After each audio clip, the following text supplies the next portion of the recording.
et à tous. Donc, dernière recommandation d'usage, même si les derniers mois nous ont quand même largement éprouvé sur l'utilisation des outils dématérialisés. Effectivement, peut-être laisser vos caméras ouvertes, ce qui est quand même plus sympa puisque notre flux et la plateforme nous permettra de l'accepter. Par contre, micro fermé pour le moment et avant les temps d'échange.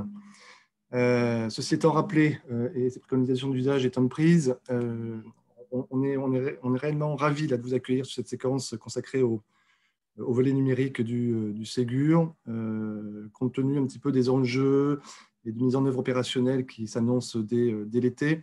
En fait, nous avons pris le parti d'ouvrir ce qui était initialement une réunion pour les DSI, qui était le groupe de travail FHP des DSI, à l'ensemble des adhérents qui pouvaient en exprimer le souhait. En effet, le sujet est important, pour ne pas dire essentiel, et c'est vrai que la feuille de route du numérique et le Ségur engage un vrai changement de paradigme à l'attention des citoyens, et à ce titre, ça engage nos établissements dans une véritable transformation de nos pratiques. Donc pour l'évoquer, j'ai un vrai plaisir de recevoir Caroline Glouan, qui est chef du bureau des systèmes d'information des acteurs de l'offre de soins à la DGOS. D'abord, je veux la remercier très sincèrement de sa présence, d'abord parce qu'elle a toujours répondu présente à nos sollicitations, ainsi que ses équipes d'ailleurs, je veux le souligner. Et ensuite parce que le challenge numérique a pris une ampleur un peu inédite, bien qu'attendue pour autant. Et l'année que nous venons de vivre a mis au devant de la scène l'ensemble des travaux qui ont pu être réalisés. Nous sommes maintenant à un an du Ségur, et nous entrons maintenant dans une phase de mise en œuvre, une phase opérationnelle. Alors, je sais, Caroline, qu'en disant ça, ça va être très réducteur pour toi, parce que je sais tous les freins et difficultés technico-juridico-administrativo-politiques qui entouraient cette mise en œuvre du Ségur. Mais quoi qu'il en soit, maintenant, nous y sommes. Et dès lors que nous y sommes, ce dispositif Ségur exige qu'il puisse être accompagné, notamment pour qu'il puisse rencontrer déjà une juste compréhension des acteurs de sa déclinaison. Et à ce titre, on a une obligation qui est partagée. Nous, côté FHP ou des autres fédérations hospitalières d'ailleurs, et la DGOS ou la DNS, cette obligation est bien perçue comme partagée. Donc, tel est un petit peu l'objectif de cette séquence, qu'elle apporte les clés du Ségur numérique sur ses procédures, sur ces deux volets, DMP, messagerie citoyenne, sur ces deux vecteurs de financement, usage et équipement. Alors, je sais que tous les éléments ne sont pas encore complètement stabilisés, notamment sur le financement. Pour autant, il s'agit de pouvoir porter une première acculturation au dispositif dès lors que les instructions, et notamment la première sur l'usage, est attendue dès le mois de juin pour rentrer effectivement dans une approche qui soit opérationnelle dès l'été. Donc, d'où ce besoin effectivement d'acculturation. Alors, juste côté FHP, je ferai un petit focus ou un petit rappel que donc, on va avoir deux autres webinaires là, sur début juin. Le 1er juin avec Dominique Pont qui va mettre en perspective le Ségur avec la feuille du route numérique, avec un focus sur la plateforme numérique citoyenne notamment, et les enjeux encourus. Et puis un second webinaire le 15 juin sur la cybersécurité qui est devenu un sujet structurel. Donc je sais que la DGOS s'est emparée du sujet puisqu'on va se voir très prochainement, sur semaine prochaine, je crois, si je me souviens bien, sur le sujet, qui fait par ailleurs aussi l'objet de réflexions en interfédération. Donc voilà pour le planning un petit peu du mois de juin.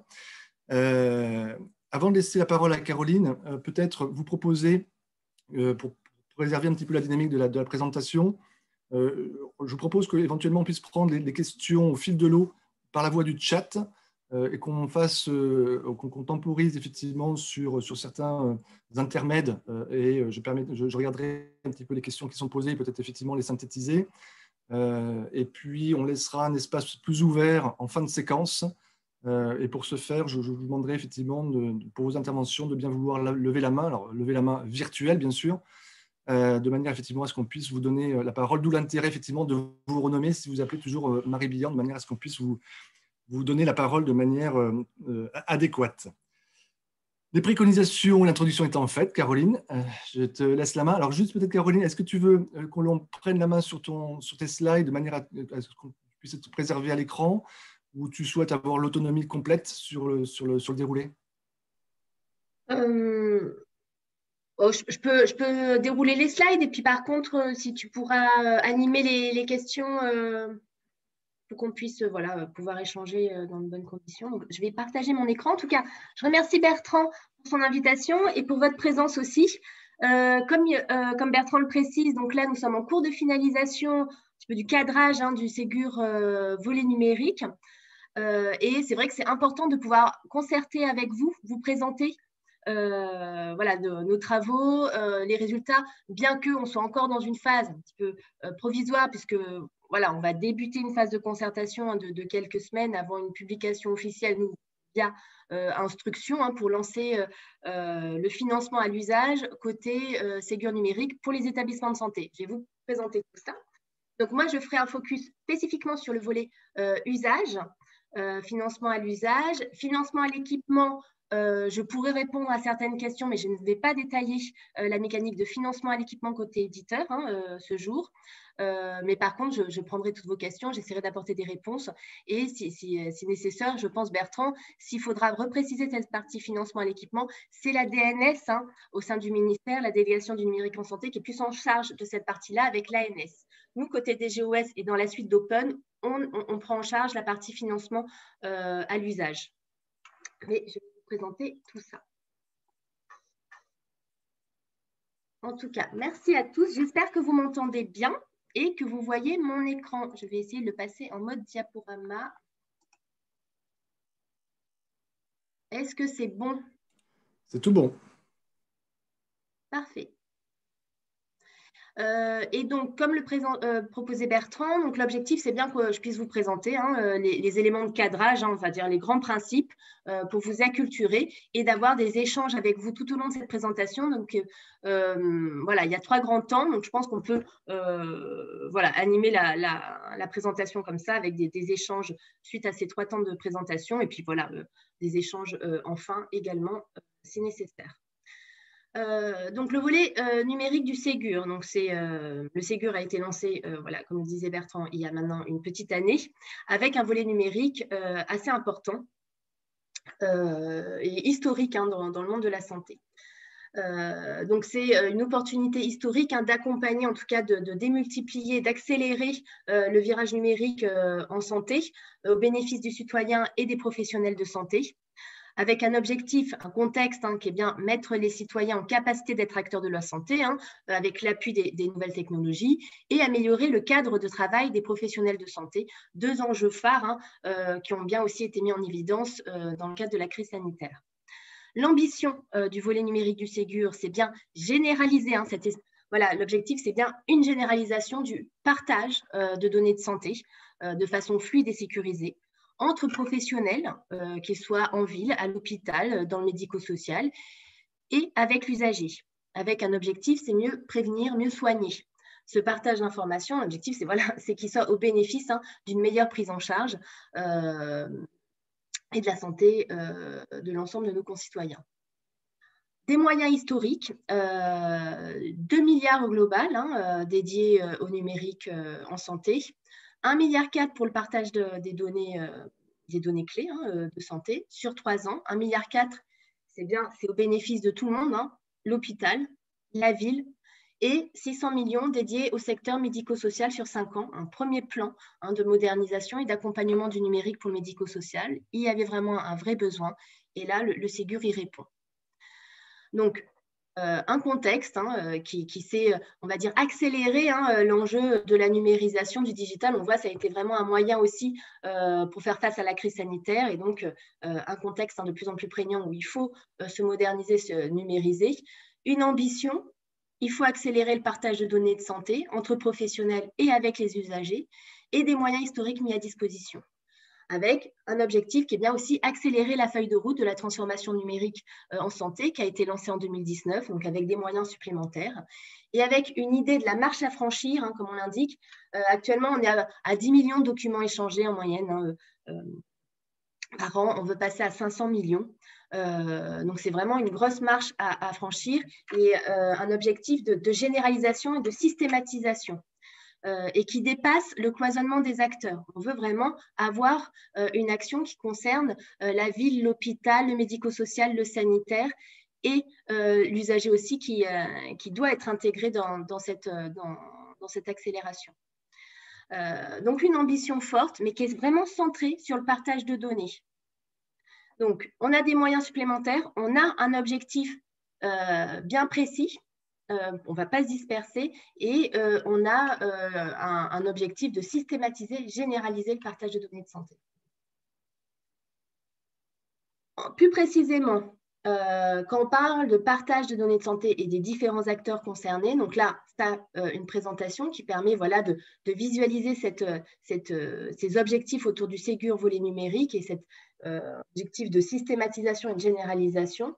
On touche l'ensemble des acteurs, pharmacie, établissements de santé, établissements médico-sociaux, la radiologie, la biologie médicale, la médecine de ville, qui entoure la prise en charge du patient, et on va en fait avoir un levier d'action supplémentaire pour en fait alimenter le DMP, on va le stockage de données de santé dans le dossier médical partagé, accélérer les échanges vers la messagerie sécurité de santé, accélérer le déploiement de l'INS pour pouvoir sécuriser l'identité du patient et bien sûr sécuriser donc le partage de données de santé autour de ce patient, donc l'INS, et ProSanté Connect, moi là, je ne rentrerai pas dans le détail parce que pour les indicateurs à l'usage qu'on a définis, on est plutôt vraiment centré INS, alimentation DMP, et donc là, il faudra qu'on le rajoute dans le schéma, expérimenter et après généraliser l'usage de la messagerie citoyenne en lien avec mon espace de santé, qui va, on va dire, enrichir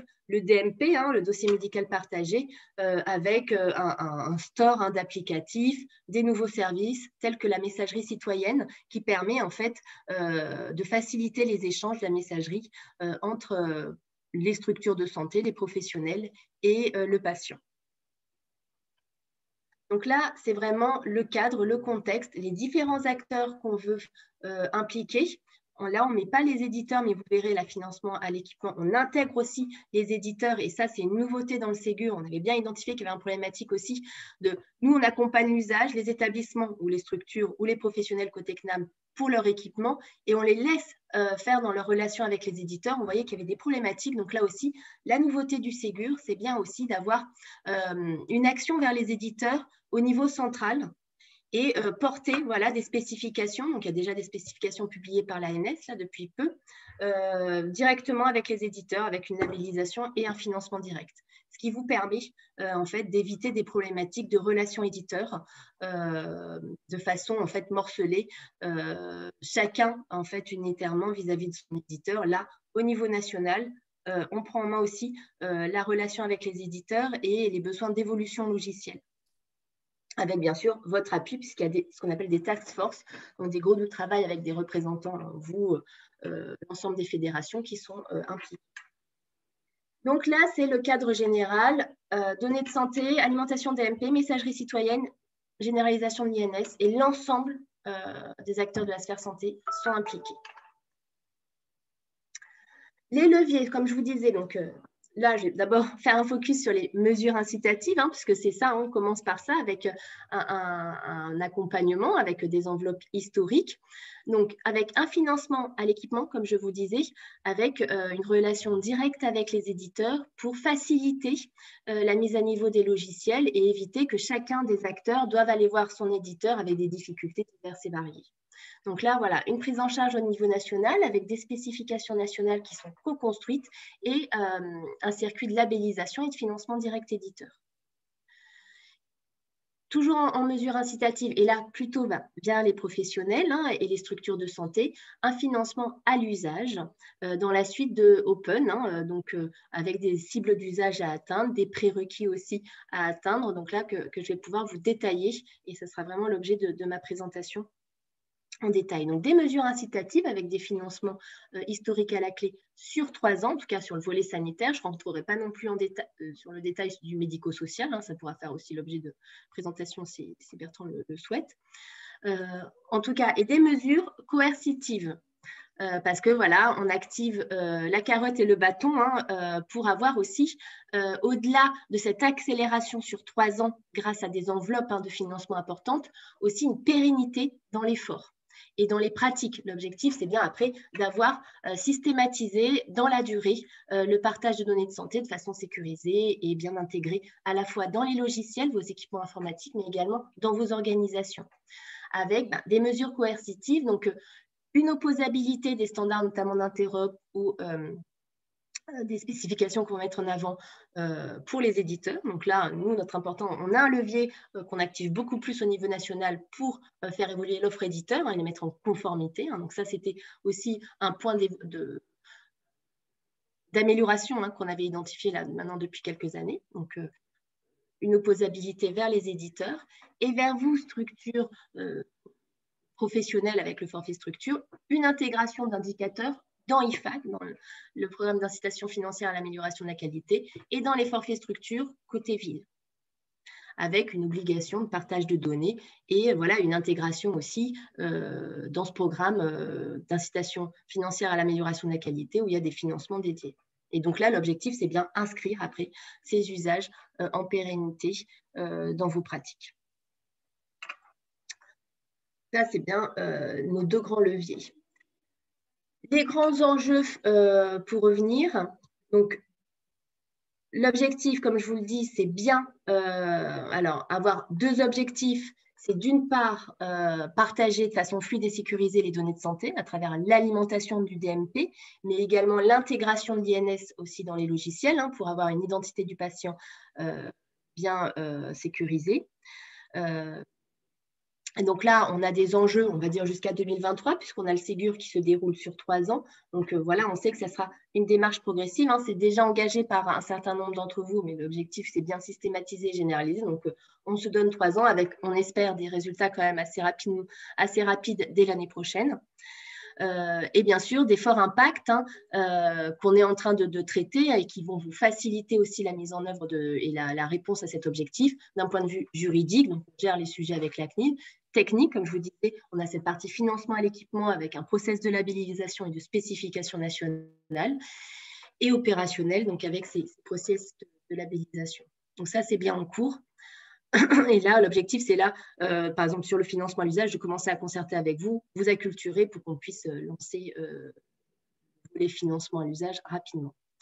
Et un deuxième objectif qui est bien contribuer au succès de l'espace numérique de santé, c'est plutôt maintenant mon espace santé, un enjeu citoyen avec un calendrier, on va dire plutôt à court terme d'abord d'expérimentation sur 3 départements pilotes identifiés par l'assurance maladie pour tester l'usage de la messagerie citoyenne avant une généralisation qu'on souhaiterait aussi rapidement en 2022.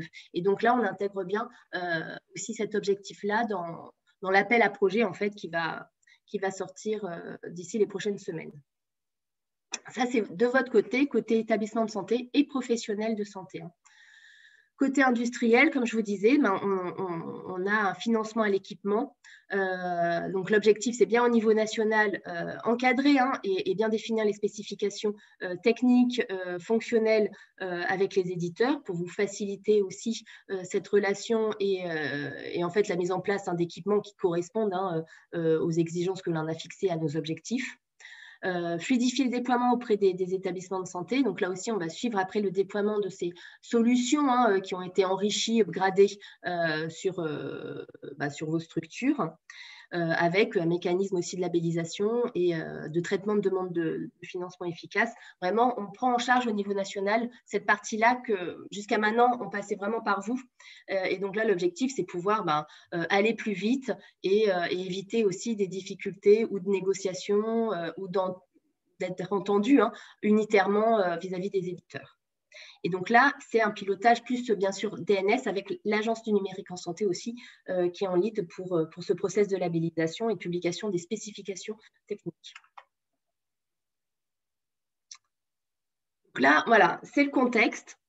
Financement historique, un enjeu clair, fluidifier et sécuriser le partage d'informations, une vision systémique et des enveloppes de financement pour accélérer ce partage de données de santé avec une partie industrielle maintenant qu'on souhaite beaucoup plus structurer, nous, au niveau national. Est-ce que vous avez des questions à ce niveau-là pour cette première présentation du contexte avant que j'aille un peu plus en focus sur la partie financement à l'usage? Alors, juste Caroline, moi, pour des raisons purement organisationnelles, juste vous dire que Caroline a accepté le principe qu'on puisse vous transmettre ensuite de la réunion la présentation. Donc ça, effectivement, ça sera fait en sortie de réunion. Je n'ai pas de questions par le chat. Juste, je m'en permettre, moi, d'avoir une première question un peu macro, Caroline, si tu le permets. On est sur un programme. Bon, comme j'ai eu la chance de pouvoir voir tes slides en amont, je sais que des réponses vont arriver dans les autres parties. Pour autant, une question un peu macro sur le modèle de financement qui est dans le cadre d'un plan, d'un programme, qui peut être appréhendé, et tu le sais effectivement, pour l'avoir exprimé à plusieurs reprises, un petit peu comme une approche de one-shot.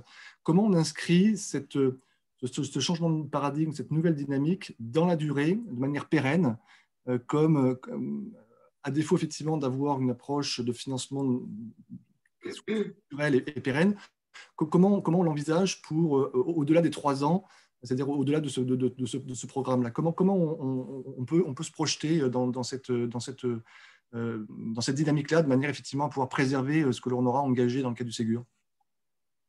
Alors là, c'est ce que je disais, c'est à travers IFAC, ce type de programme où on intégrera les mêmes indicateurs. Donc là, ce n'est pas encore acté, puisque dans IFAC, actuellement, on a intégré quelques indicateurs d'hôpital numérique et maintenant d'Open.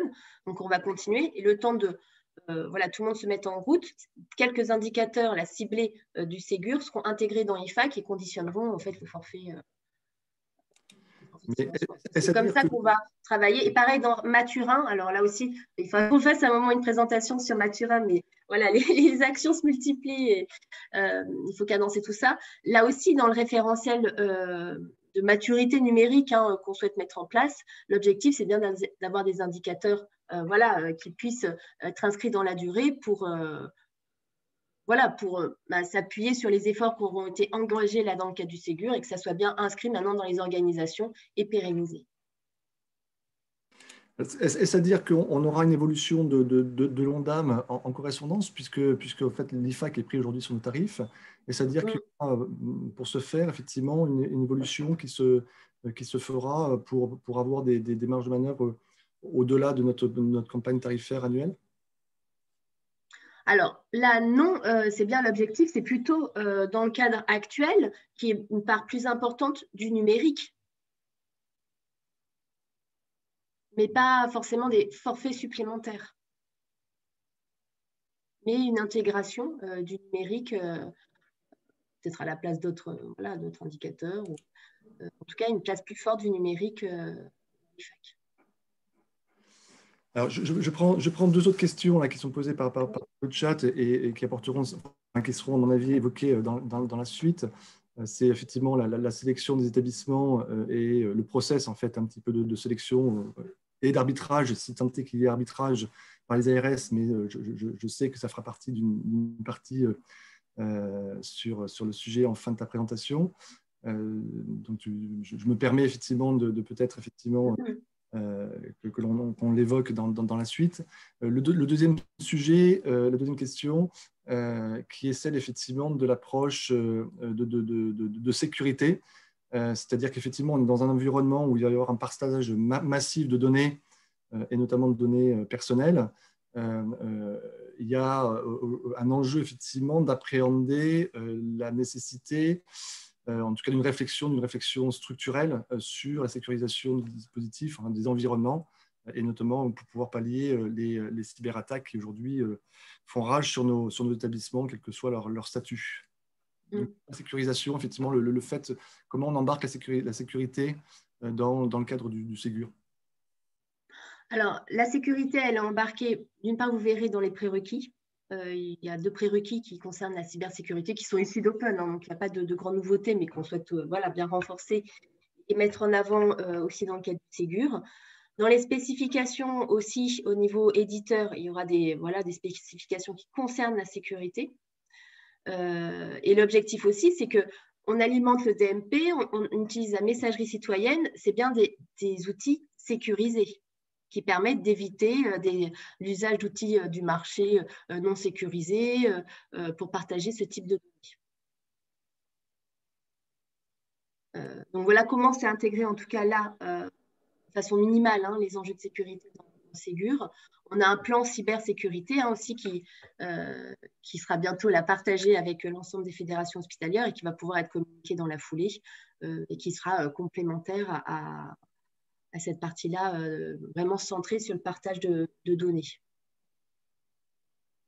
Mais l'objectif, c'est bien à travers le Ségur-là, c'est faire sécuriser les logiciels, en fait, via les spécifications qu'on produit au niveau national, et aussi voilà, sécuriser le partage de données de santé via des établissements qui sont à niveau sur des prérequis sécurité et l'usage de services socles sécurisés pour le partage de données de santé. C'est un sujet sur lequel, effectivement, on reviendra parce que la cybersécurité ne dépasse effectivement le seul Ségur. On est sous au sens qu'aujourd'hui ne peut pas venir, y compris sur les ou logistique. Donc, en fait, c'est quelque chose qui va emporter une réflexion qui va dépasser, à mon avis, le Ségur. Les dispositifs Ségur sont là. Pour autant, on n'a pas répondu à la problématique de la cybersécurité. On aura effectivement un sujet qui fera l'objet certainement d'échanges dans les prochaines semaines. Alors, je reprends les autres questions. Donc, sur le financement des éditeurs, je propose effectivement qu'on fasse un point quand on fera le financement à l'usage, on fasse un petit peu le liant entre ces deux vecteurs de financement ensuite de l'usage, si tu veux bien. Après, par contre, c'est une question effectivement qui est assez récurrente dans les groupes de travail, qui est la structuration du DMP. Et notamment l'arborescence, de manière effectivement à ce que ce DMP ne soit pas qu'une simple boîte aux lettres, ou une boîte de données en fait, qui ne soit pas utile ou utilisable. Je ne sais pas comment il faudrait, quel est le bon terme. Donc voilà, comment on envisage effectivement cette structuration du DMP? Alors, sur la structuration du DMP, déjà, il y a des enjeux de structuration, mais c'est plus sur le compte-rendu de biologie. De données. Par contre, c'est vrai que nous, l'objectif, c'est bien un objectif de volumétrie. Alors, ça a ses avantages et ses inconvénients. L'objectif, c'est que le DMP ne soit plus une coquille vide et qu'il y ait des documents qu'on puisse y retrouver. Donc, comme ça incitera l'ensemble des professionnels à aller le consulter et aussi le patient à dire, voilà, j'ai ces éléments dans mon DMP et je peux les partager de façon sécurisée via ma messagerie citoyenne ou voilà, en tout cas, voilà, qui est un incitatif. Je pense que voilà, la structuration, on va vraiment y travailler avec l'usage. Donc, je ne peux pas m'avancer pour le compte de l'assurance maladie. C'est bien des enjeux qu'on a bien identifiés. Là, il y a quand même déjà un premier enjeu de alimenter ce DMP. Et comme ça, il y a du contenu qui doit être après consulté. En tout cas, il y a une incitation, puisqu'il y a des éléments, des documents dans ce dossier médical partagé. Mais c'est vrai qu'il y a un enjeu, je rejoins, de structuration et après pour faciliter l'usage et l'identification facile de documents d'importance qu'on puisse hiérarchiser et utiliser à bon escient. En tout cas, là, à travers le Ségur, c'est plus un objectif de volumétrie et qu'on puisse vraiment alimenter avec bien sûr des documents choisis. Donc là, vous verrez dans les indicateurs, il y a bien des documents qui sont identifiés. Mais la structuration, c'est dit, bon, ça va venir plutôt dans un second temps. C'est un vrai sujet qui est récurrent, effectivement, pour que ça fasse sens au final, cette structuration-là. D'avoir effectivement une urbanisation qui soit structurée. De ce fait, comment ça va parce que j'ai bien compris effectivement qu'on n'était plus dans une approche quantitative que qualitative. On le verra d'ailleurs dans les usages, dans les indicateurs d'usage tout à l'heure. Pour autant, comment se dessine justement cette réflexion sur la structuration DMP? Est-ce que c'est une concertation qui va se faire au niveau national, ou est-ce que c'est déjà quelque chose qui est déjà en cours de réflexion? Comment ça va se profiler? Alors là, je n'ai pas les réponses, excusez-moi. Tu as le droit. Ça, c'est plutôt à voir avec l'assurance maladie et la délégation du numérique en santé pour avoir vraiment plus de précision. Nous, c'est vrai que c'est un enjeu qu'on porte aussi. Mais par contre, l'état d'avancement et les modalités de travail sur cette structuration, je ne les ai pas, là, je ne peux pas vous les partager. Par contre, je vais relayer et c'est vrai que voilà, c'est important aussi d'avoir ces retours-là et de pouvoir participer aussi en tant que professionnel structure de santé qui alimente le DMP, dire voilà, moi je préférais que ça soit voilà, plutôt structuré comme ça. En tout cas, c'est bien des travaux qui vont être aussi menés, donc moi je peux le remonter et proposer aussi qu'il y ait des échanges et pas plutôt des travaux purement nationaux, sur plutôt des échanges et une concertation pour cette structuration-là. Oui, c'est un sujet essentiel. Sinon, on risque effectivement d'avoir une copie peut-être pleine, mais inutilisable, et qui ne remplissent pas effectivement l'objectif qui est poursuivi, l'objectif du DMP, et notamment si on doit avoir une démarche aussi citoyenne de ce côté-là. Puisque l'objet, quand même, c'est effectivement qu'on puisse avoir la main, enfin, que chaque citoyen, chaque patient puisse avoir la main sur son parcours et donc sur ses documents, et qu'effectivement, on puisse avoir quelque chose qui soit au côté DMP pour nos professionnels assez lisible et donc utile. Donc, effectivement, il y aura un vrai sujet à voir assez rapidement, même si j'ai compris qu'on est dans une approche quantitative pour l'adhésion et donc la démarche et l'approche un peu visible. J'ai bien retenu dans ta présentation de départ, il y avait un besoin de visibilité du démarrage de ce dispositif Ségur.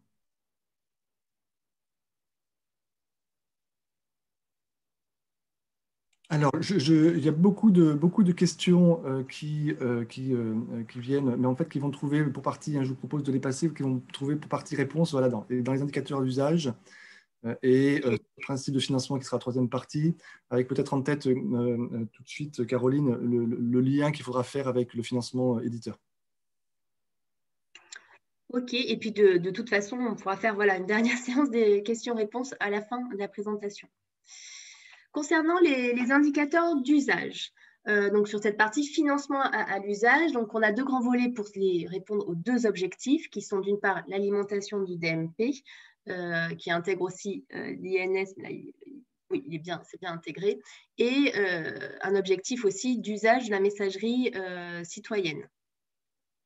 Donc, cet indicateur d'usage, donc les 5 premiers qui sont sur l'alimentation du DMP et on souhaite que ce soit bien intégré et que ça puisse conditionner les financements comme dans le cadre d'Open. On est bien dans la suite, donc ceux qui sont impliqués dans Open, notamment sur le D6, s'y retrouvent, on dit peut-être une longueur d'avance, ou en tout cas, on est bien dans la suite puisque l'objectif, c'est bien accélérer et généraliser ce process que l'on porte depuis plusieurs années maintenant.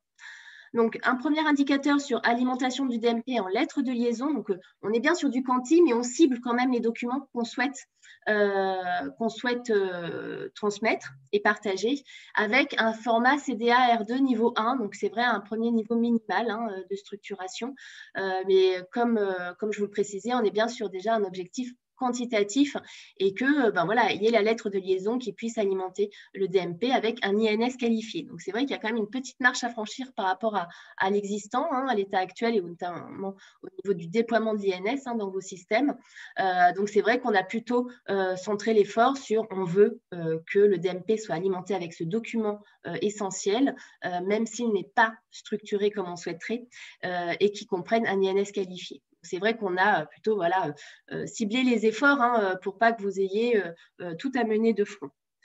Deuxième indicateur, alimentation du DMP en ordonnance de sortie, c'était vraiment d'avoir ce petit plus parce que par rapport à des usages ou des besoins, il y avait pendant les travaux ce besoin en ordonnance de sortie qui avait été identifié avec pareil, CDA R2 niveau 1, donc pas de structuration poussée de ce document et un INS, une identité nationale de santé qualifiée.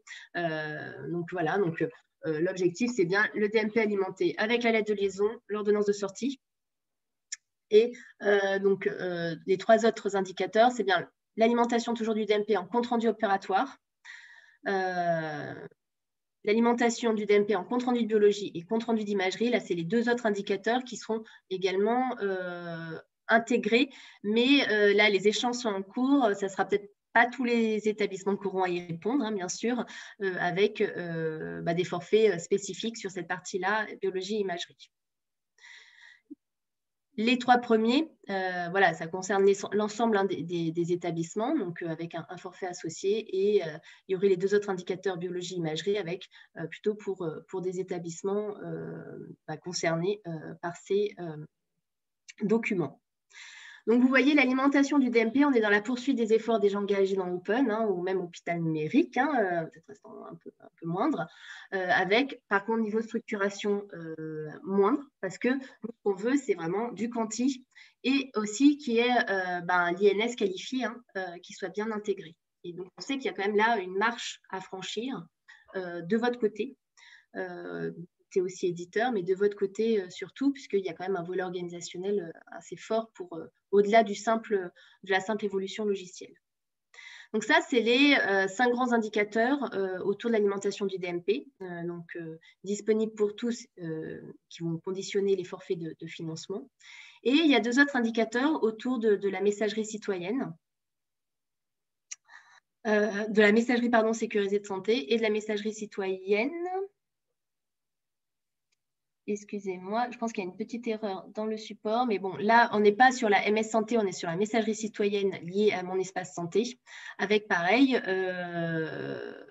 un partage sur lettre de liaison et ordonnance sortie via cet outil-là, avec un niveau de structuration faible, mais par contre un INS qualifié. Et donc, ces 2 derniers indicateurs, ils sont testés dans le cadre d'une première phase d'expérimentation avec ce que je vous disais, les 3 départements pilotes. Dans le cadre des 3 départements pilotes, ils auront vocation à évoluer en fait, ou en fin d'année ou en tout début d'année prochaine, avec une instruction, en tout cas un appel à projet dédié pour cadrer la généralisation, donc une possible évolution au niveau de ces indicateurs qui là, vont être testés dans le cadre d'une expérimentation avant généralisation, donc une possible évolution. En tout cas, par contre, pour les 5 premiers indicateurs d'usage, là, c'est ce qu'on souhaite vraiment mettre en avant sur toute la durée du programme Ségur numérique usage établissement de santé. Donc, pas de grandes nouveautés par rapport à ce que vous avez pu, alors ceux qui connaissent Open ou hôpital numérique, un petit peu, voilà, la structure, ces indicateurs-là d'usage, hein. Nous, ce qu'on veut, c'est vraiment un effort, une marche à franchir sur, voilà, on systématise ce partage-là et l'INS est qualifié. C'est vraiment, nous, l'effort là qu'on souhaite accompagner de façon généralisée, puisqu'on vise quand même une grande proportion d'établissements qui vont pouvoir bénéficier de ce financement. Donc là, c'est les indicateurs d'usage. Je passerai après sur les principes de financement et la partie prérequis. Peut-être un petit temps sur ce tableau-là, Caroline, si tu veux bien. Oui. Pas mal de questions. Je vais les prendre un petit peu dans l'ordre. Sur l'alimentation,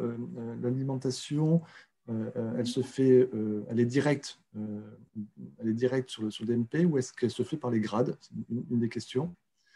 Et puis après, je te proposerais qu'on vienne sur effectivement le SU4 et le SU5 sur l'imagerie et biologie pour sa spécificité. Sur l'alimentation DMP, via les grades?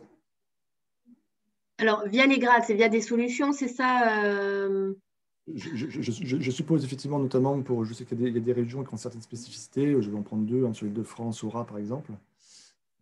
Comment effectivement cette alimentation se fait concrètement? Alors, via les solutions que vous avez, parce que là, là, on est sur du financement à l'usage. Donc, nous, ce qu'on veut, c'est pouvoir identifier que vous alimentez d'une façon ou d'une autre le DMP avec l'INS qualifié. Donc, ça correspond, voilà. Après, les modalités, le tuyau, là, c'est vrai qu'on est moins structuré parce qu'on est sur financement à l'usage. Après, il y aura la combinaison possible avec le financement à l'équipement en fonction de vos éditeurs pour, voilà, lier les deux. Nous, ce qu'on veut, et c'est dans la suite d'Open, nous, c'est vraiment une alimentation effective. Après, le tuyau, c'est, voilà, selon votre contexte, le plus efficace. Bien sûr, il doit correspondre à l'ensemble des critères qu'on a fixés. Mais, Caroline, oui. Bonjour Inès. Oui, déjà, je peux compléter peut-être parce qu'on a eu cette question. D'accord, oui, je veux bien, parce que je n'assistais pas à toutes les réunions. On a eu en fait cette question, effectivement, se pose aussi dans le cadre d'Open, puisque comme vous le savez, on a un certain nombre d'indicateurs qui portent sur une exigence d'alimentation du DMP. Et en fait, il faut se remettre dans la doctrine technique qui dit la chose suivante. La doctrine technique du numérique en santé, c'est que c'est l'établissement qui est producteur de la donnée qui est en charge en fait de l'alimentation du DMP. Donc, ça veut dire derrière que, effectivement, la solution durable peut véhiculer, on va dire, des données vers le DMP, mais par contre, si on s'aligne dans la doctrine technique, il faut quand même qu'on soit en capacité d'identifier dans le DMP l'établissement qui est à l'origine de la production des données. Et donc, dans ce cadre-là, on privilégiera une approche directe avec un établissement qui est en capacité d'alimenter le DMP directement depuis son SIH. Je ne sais pas si j'ai répondu clairement à la question. Merci Inès. Et pour compléter aussi Inès, c'est vrai que nous, ce qu'on a en plus, c'est via OSIS, parce qu'il y aura aussi l'observatoire OSIS qui sera utilisé pour le suivi de ces indicateurs. On a les données aussi de l'assurance maladie. Donc, c'est vrai que c'est important de pouvoir faire le lien les données de l'assurance maladie par établissement, donc par FINES. Donc, ça rejoint ce que précise Inès sur… l'objectif, c'est bien avoir celui qui alimente, de pouvoir identifier l'établissement qui alimente le DMP. Donc, en lien avec la doctrine. Ok. Alors, après, il y a deux types de questions qui reviennent sur l'alimentation de DMP en compte rendu de biologie et d'imagerie, puisque ces indicateurs, nous, côté privé, on sera probablement un petit peu à côté, puisqu'en fait, on sera sur le FINES. Donc, ce sera effectivement les laboratoires de nos partenaires libéraux qui seront sur ce volet-là, donc sur la task force, je veux dire, qui leur est dédiée. Donc, ce sont des indicateurs pour nous, pour beaucoup d'établissements sur lesquels on ne répondra pas. On a un vrai sujet par rapport à ça, parce qu'en fait, ils vont alimenter directement le DMP, sans forcément alimenter notre DPI, ce qui pourtant était sollicité, pour ne pas dire demandé, dans le cadre d'Open. Je ne sais pas si on peut avoir une démarche un petit peu d'intégrateur par rapport à ça, pour préserver parfois effectivement ce lien, en tout cas effectivement nous, l'information qui pourrait à un moment donné nous faire défaut. Alors, sur ça, c'est vrai que c'est des points qu'on a encore en discussion et qu'il faut qu'on stabilise, qu'il n'y ait pas, qu'on ne retrouve pas le même document X fois dans X endroits différents sans une urbanisation bien claire. Et aussi en termes de financement, on finance la partie ville. Est-ce qu'on fait double financement? Bon, voilà. Et ça, c'est vrai qu'on a encore un petit calage à faire ensemble.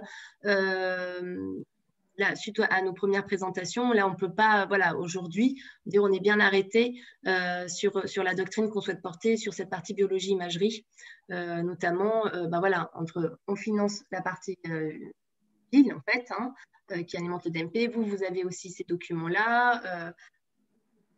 On a des petits travaux encore à mener ensemble pour finaliser la doctrine et ce qu'on souhaite mettre dans le programme et la partie financement à l'usage. Effectivement, donc là, je n'ai pas de réponse à apporter aujourd'hui vu que c'est en échange ensemble. Ça me rassure presque ta réponse, Caroline, puisque effectivement, tu sais que ça fait partie des demandes qu'on a faites en sortie de réunion la dernière fois. Donc, je prends effectivement le fait que c'est une réflexion qui peut encore aujourd'hui, en tout cas, c'est quelque chose qui peut encore évoluer et sur lequel une réflexion peut être engagée. Alors, deux sujets sur le lien entre Open et Ségur. Notamment sur les financements, c'est-à-dire ceux qui ont bénéficié de financement Open, est-ce qu'ils seront exclus du Ségur?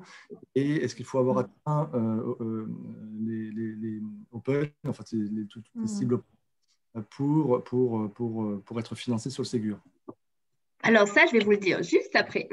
Donc, déjà, vous pouvez bénéficier d'Open et vous pourrez bénéficier du Ségur. Il n'y a pas de phénomène d'exclusion. Donc, c'est bien le Ségur, c'est bien en plus des financements supplémentaires pour accélérer, généraliser. Et vous voyez qu'en plus, dans les indicateurs du Ségur, on rajoute des choses par rapport à Open, notamment sur l'INS. Et on sait que la marche, il y a quand même une marche à franchir. Donc, pas d'exclusion. Donc, ceux qui bénéficient du Open peuvent bénéficier du Ségur. Voilà, donc je passe sur les principes de financement à l'usage, comme ça je vais répondre aussi aux questions sur les prérequis qu'on a aussi repris d'Open, hein, et on a fait un petit focus sur 4 prérequis qui conditionneront notamment le financement à l'amorçage. En tout cas, donc, les principes de financement à l'usage pour les établissements sanitaires, dans le cadre du Ségur. On a un petit acronyme qu'on va généraliser, le SUN, Ségur Usage Numérique ES, donc pour établissement de santé. Donc, c'est une enveloppe globale, donc par rapport à la somme globale du Ségur de 210 millions financée par le FMIS entre 2021 et 2023. Un financement à l'usage s'inscrit dans la continuité d'Open, hein, donc pas d'exclusion, hein, c'est une continuité, une complémentarité. Donc, ce que je vous disais avec 2 volets, un focus sur l'alimentation du MP avec l'INS qualifié et un volet 2, messagerie citoyenne, avec une première phase d'expérimentation en fin d'année pour une généralisation plutôt 2022. Définition de forfait par établissement selon leur activité combinée 2019, même principe qu'Open. Donc, on s'appuie sur l'activité combinée pour définir les forfaits. Donc là aussi, on a des petits ajustements à faire, hein, mais on a une première base sur laquelle on travaille. Et des forfaits de financement décomposés en 30% à l'amorçage, conditionnés à 4 prérequis que je vais vous présenter, et 70% à l'usage. Donc les mêmes principes qu'Open, hein, pour ceux qui connaissent. Un forfait de financement bien calibré au niveau national, hein, en fonction d'activité combinée, bien sûr, des volets, hein, de financement. Et une partie à l'amorçage, on atteint des prérequis, on a un premier part de financement, et 70% à l'usage quand on atteint les cibles d'usage qu'on a fixées. On est en train de réfléchir, et donc c'est pour ça là je ne voudrais pas rentrer dans le détail, parce que là c'est des échanges qui sont en cours avec nous. Ce qu'on souhaite, c'est quand même que ça aille vite et qu'on puisse avoir des résultats rapidement. Donc on a une réflexion sur une dégressivité des forfaits et une augmentation des cibles à atteindre dans le temps. Voilà, il y aura chaque année, ce qu'on souhaite, c'est qu'il y ait 2 grands temps en fait, hein, de financement.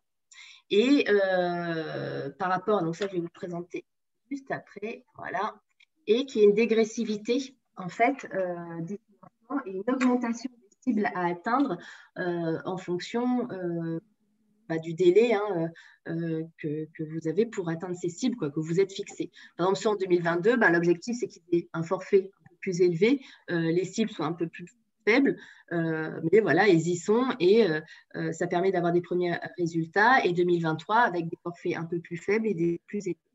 Et donc là, ces différences-là et cette dégressivité, elle est en cours, hein, d'échange, de calage, parce qu'on est quand même sur des durées courtes. Donc, en tout cas, c'est bien l'objectif. Donc, par rapport à ça, donc un calendrier global. Donc, comme vous disiez, Bertrand, nous, ce qu'on souhaite, c'est publier une instruction qui fixe, hein, l'appel à projet, l'appel à candidature sur le volet 1 et le lancement de l'expérimentation sur le volet 2. Donc, on s'est fixé plutôt fin juin, début juillet pour une publication. On a des échanges pour voir est-ce qu'il ne faut pas un petit peu retarder. Septembre ne serait pas une meilleure date. Donc ça, voilà, avec l'ensemble des fédérations, on aura un petit échange à faire, mais en tout cas, on est en train de finaliser les éléments. Avec l'usage aussi pour déposer les dossiers de notre observatoire au 6, hein, dans la suite, pareil, d'Open. Voilà, vous avez déjà vos pratiques. C'est un observatoire bien utilisé, donc on l'utiliserait aussi pour le Ségur. Et on est en train de voir qu'on pourrait peut-être le compléter avec l'outil démarche simplifiée pour tout ce qui est gestion des financements. Mais là, on est en train de finaliser là, nos travaux pour bien instruire. Est-ce que c'est tout aux IS ou est-ce qu'on rajoute un petit peu de démarche simplifiée? Donc ça, c'est en cours de calage. Mais en tout cas, on souhaite que ce soit à l'été ou à toute rentrée, lancer cet appel à candidature. Vous puissiez vous positionner sur notamment le volet 1. La date aussi à laquelle vous pensez atteindre les cibles d'usage et avoir les premiers financements en amorçage dès cette fin d'année. C'est notre objectif. Donc avec voilà, un programme d'accompagnement qui va jusqu'à fin 2023 et des financements FMIS, c'est le nouveau FMES PP, et 210 millions sur 3 ans. Donc pour la partie amorçage, on a identifié 4 prérequis. 2 prérequis sur l'identito-vigilance, avec une reprise en fait d'un prérequis Open, P1-2, cellule d'identito-vigilance opérationnelle. Je pense que vous êtes quand même l'ensemble, l'ensemble est à niveau, hein, il n'y a pas de grande difficulté sur ce prérequis-là. Par contre, on a on a intégré une nouveauté qui est l'appropriation du référentiel national d'identité-vigilance qui a été publié officiellement en fin d'année dernière. Et voilà, qui intègre aussi l'intégration de l'INS et voilà, ses conséquences. Et donc voilà, avec une vraie pratique, des vraies bonnes pratiques d'identité-vigilance à respecter. Et donc, on l'a intégré dans ces prérequis. Il faut encore qu'on détaille un petit peu qu'est-ce qu'on entend par appropriation du référentiel national d'identité-vigilance. Donc, n'hésitez pas à faire vos retours et que Bertrand puisse nous les partager. Moi, je suis tout à fait preneuse. Là, on est en train de se caler en interne, mais preneuse de toute bonne proposition. Ou de difficultés aussi. Ça, c'est très important. Et vos retours par rapport à ce référentiel national d'identité-vigilance. Donc ça, c'est prérequis d'identité-vigilance, puisqu'on fait le lien avec l'INS. Et 2 prérequis cybersécurité. D'abord, une politique, donc là aussi, une reprise, en fait 2 reprises des indicateurs open. Un P2K sur présence d'une politique de sécurité, plan d'action SSI réalisé, analyse de risque, existence d'un responsable RSSI.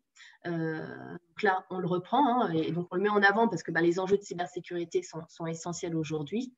Et on reprend aussi le P2.5 sur la réalisation, en tout cas l'engagement à réaliser un audit externe de cybersurveillance, parce que c'est là où viennent les principaux problèmes. C'est être, voilà, avoir des portes d'entrée à partir du net et d'avoir une passoire derrière. Donc là, un P2.5+, puisqu'en fait, on voudrait qu'il y ait une réalisation effective pour pouvoir bénéficier des 30% d'amorçage.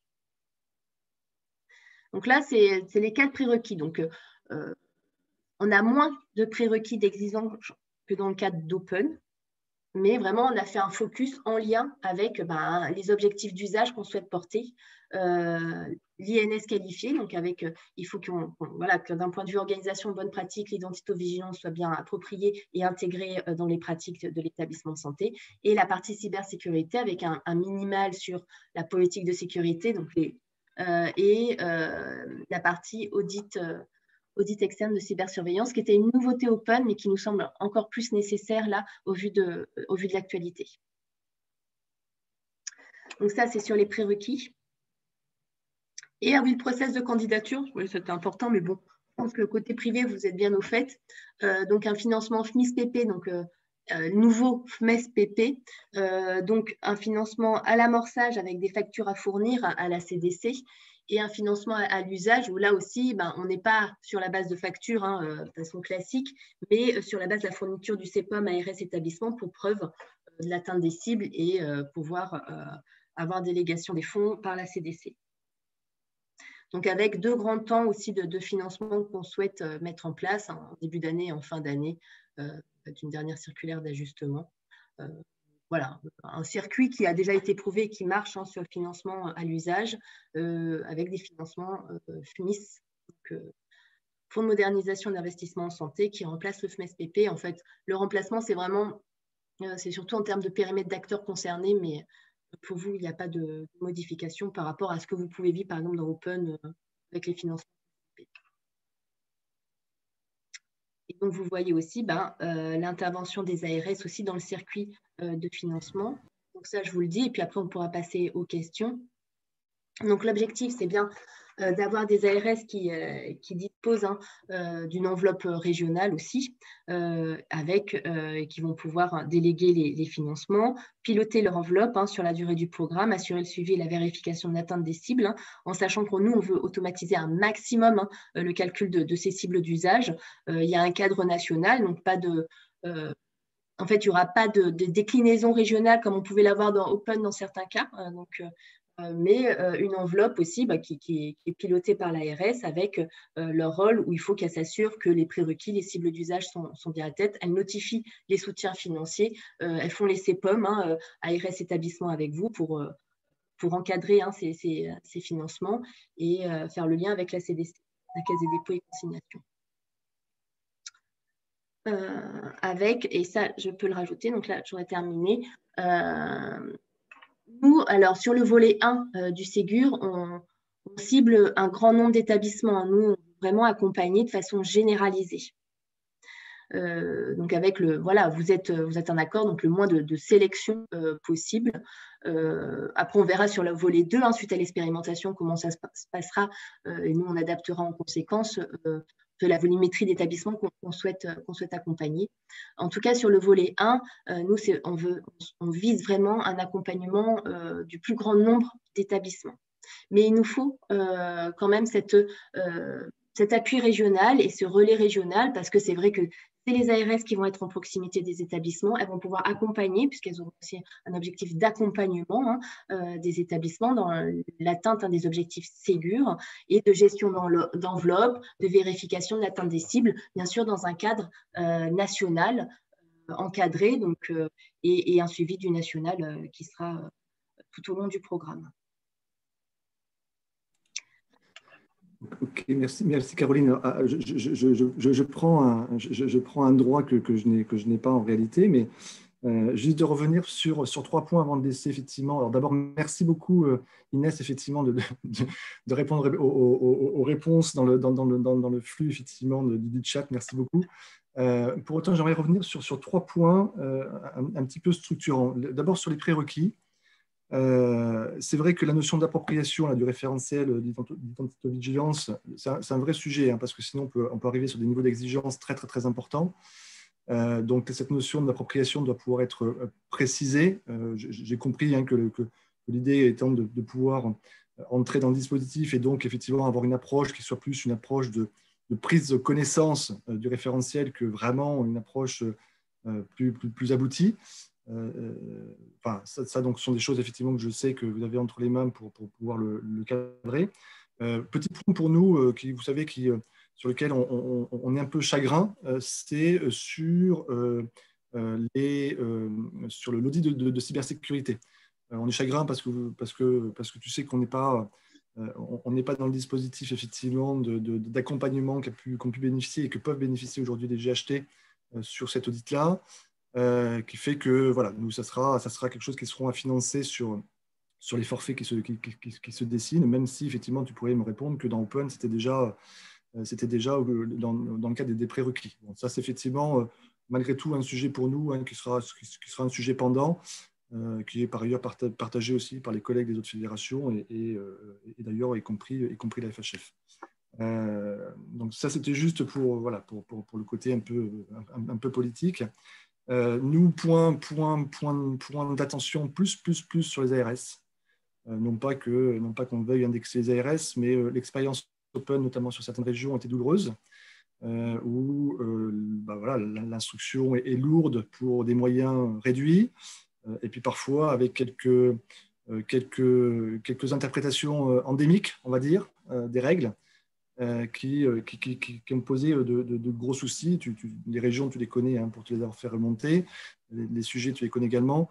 Attention effectivement à ce que le Ségur ne surajoute pas à un Open qui est toujours en déclinaison et qui, à un moment donné, puisse ne pas trouver un cadre national suffisamment liant et faire entrer l'ARS dans une compétence presque liée sur le Ségur. Sinon, je pense qu'on va au-devant, notamment si vous deviez aller vite sur le sujet. Je pense qu'on va au-devant de vraies difficultés.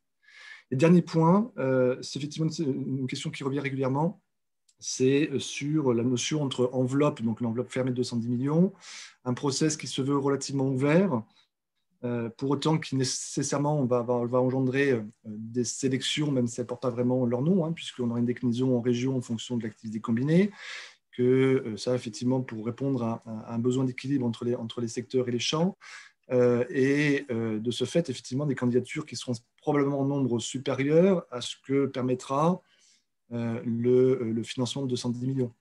Donc là, on a un cadrage procédural, effectivement, parce qu'on n'est pas sur une AMI, on n'est pas complètement non plus sur un droit de tirage, on n'est même pas du tout sur un droit de tirage, on est dans un truc un peu mixte, qui aujourd'hui, intellectuellement, moi, je ne te cacherai pas, me pose toujours question. Voilà, c'est un petit peu les trois sujets avant, effectivement, de laisser ouvert les questions des auditeurs.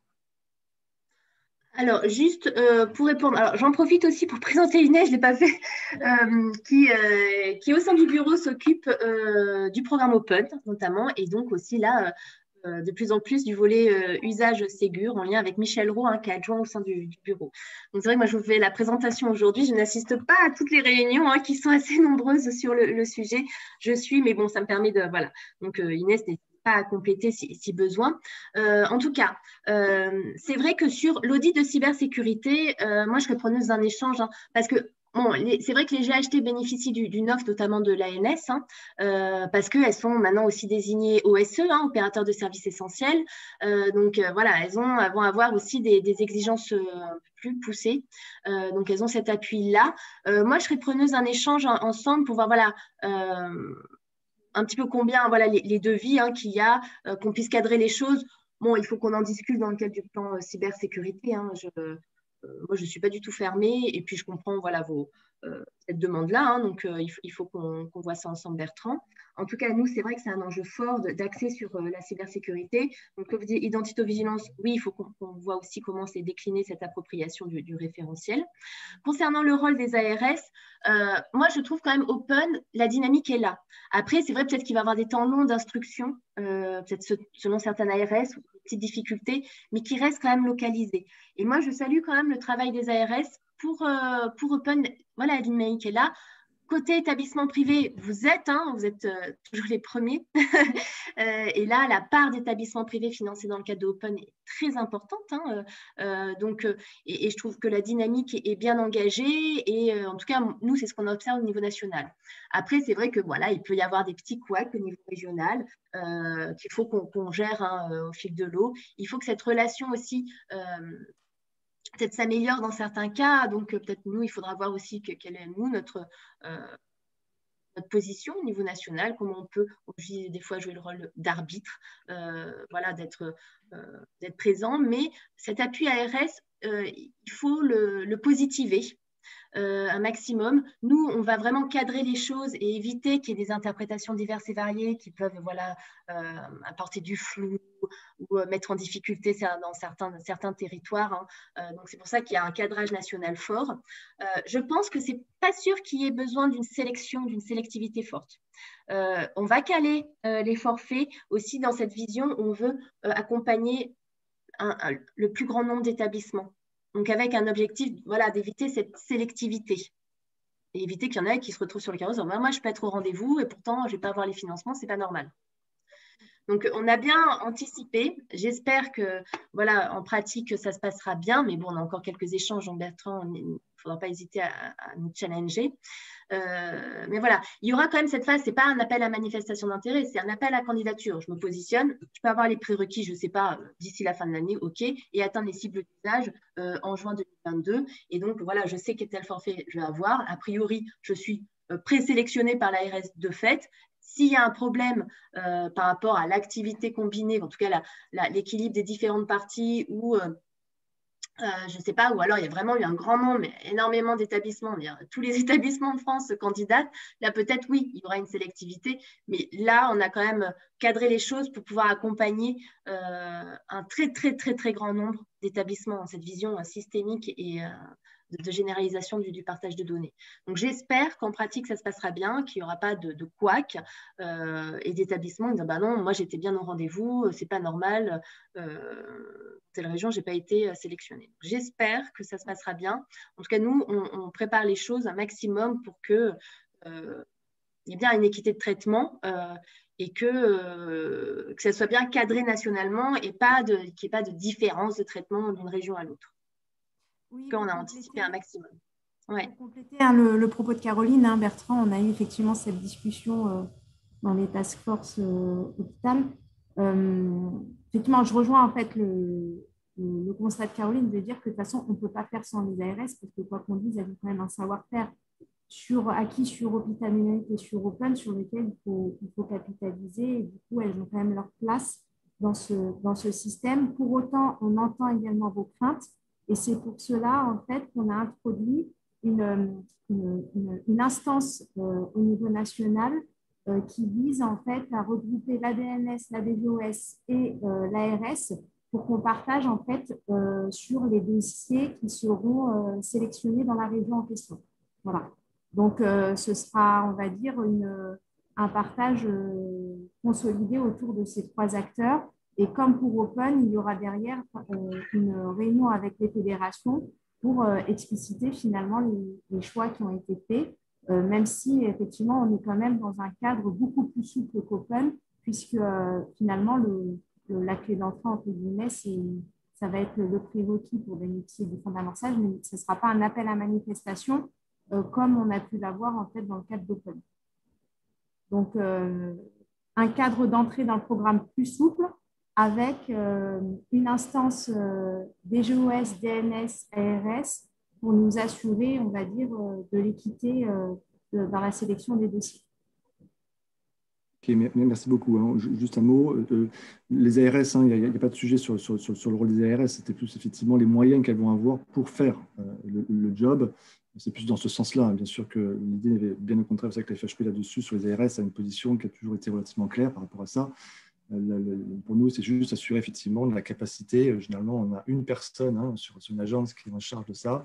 C'est ça le sujet. Peut-être juste pour terminer, on a oublié un petit point, c'est le lien entre usage et équipement. Alors même si je sais, Caroline, que ce n'est pas dans ton scope sur le côté équipement, mais pour autant, il y a quand même une spécificité dans ces deux vecteurs de financement parce qu'ils n'ont pas nécessairement forcément un lien indéfectible, on va dire, puisque l'usage peut être atteint en dehors effectivement de solutions labellisées. Peut-être un point là-dessus? Tout à fait. Tout à fait. L'objectif, c'est bien le déploiement quand même de solutions labellisées. Par contre, on veut vous laisser le financement à l'usage. Normalement, ça va permettre de financer les équipes, les évolutions organisationnelles. Tout ce qui est équipement, normalement, évolution logicielle devrait être prise en charge par le financement à l'équipement. Mais là, pour l'instruction, on verra parce qu'il faut rajouter des éléments dans l'appel à projet.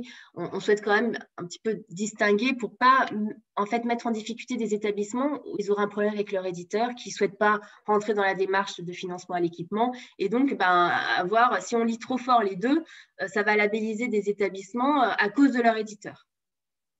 Et ça, on ne veut pas qu'il y ait ce biais-là. Donc, c'est pour ça qu'il y a bien le financement à l'usage pour un établissement. Donc, j'ai mes financements et normalement, ça doit me servir seulement pour, j'ai mis à disposition des équipes. J'ai mon usage, en fait, qui est pas remboursé, mais j'ai une récompense et le financement à l'équipement doit financer les évolutions logicielles. Mais on n'est pas à l'abri de difficultés. Certains éditeurs ne s'engageront pas ou autres. Et donc, on ne veut pas pénaliser des établissements qui sont quand même à niveau, il y a de l'usage, même si leur solution n'est pas totalement upgradée ou conforme à des spécifications nationales, de pouvoir dire, moi, j'alimente quand même le DMP, je suis conforme aux prérequis, pourquoi je serais pénalisée parce que mon éditeur ne joue pas le jeu, quoi. En tout cas, dans les 3 ans. Donc, c'est pour ça qu'on fait quand même alors, peut-être qu'il faut indiquer plus de liens, mais on ne veut pas trop lier les deux parce que ça peut être pénalisant pour certains. Ou alors, j'ai mon éditeur, il va être au rendez-vous, mais tardivement. Et moi, j'ai ma solution qui marche quand même pour alimenter. Mon l'INS qualifié, OK. Pourquoi je peux candidater à avoir des premiers financements à l'usage sans attendre mon éditeur. Et il y aura ces cas de figure et on ne veut pas pénaliser des établissements à cause de partenaires, leurs partenaires extérieurs. Mais normalement, l'objectif, c'est bien l'usage lié à un financement, à un équipement labellisé, avec vraiment l'éditeur à son financement pour upgrader ses solutions et les déployer sur son parc, et l'établissement a une récompense pour l'usage effectif. J'ai une première question, une première main levée. Pierre, tu peut-être sur le sujet d'ailleurs? Oui, bonjour à tous. Merci Caroline pour tout ce temps, pour ces explications très claires. Je ne sais pas si vous m'entendez bien. Oui.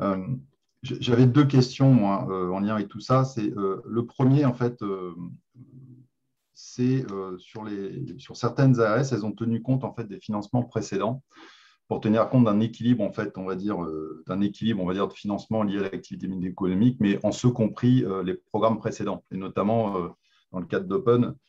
Certaines ARS ont considéré que des établissements avaient touché des subventions dans le cadre d'hôpital numérique et donc ils avaient fait, au lieu de prendre l'assiette des 400 millions, on va dire, de l'Open, ils ont pris l'assiette d'Open plus hôpital numérique. Voilà.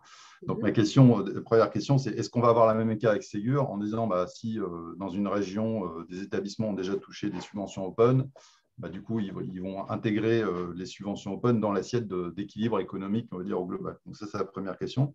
Et la deuxième question, c'est sur la mécanique d'amorçage. nous, on a des ARS sur Open qui ont décidé de l'amorçage. Nous, on n'avait pas forcément… parce qu'on a quand même beaucoup de coûts qui sont liés à des coûts internes de mobilisation de nos équipes administratives, soignantes, les médecins, etc., qui ne sont pas des coûts avec des factures, hein, mais qui sont des coûts internes. On a quelques factures, mais des fois, on a des amorçages qui montaient à 50% en fait, sur des financements importants. Et donc, la question que j'ai derrière, c'est est-ce que ce sont les ARS qui vont aussi décider de l'amorçage ou est-ce que c'est vraiment à la demande des établissements? Voilà.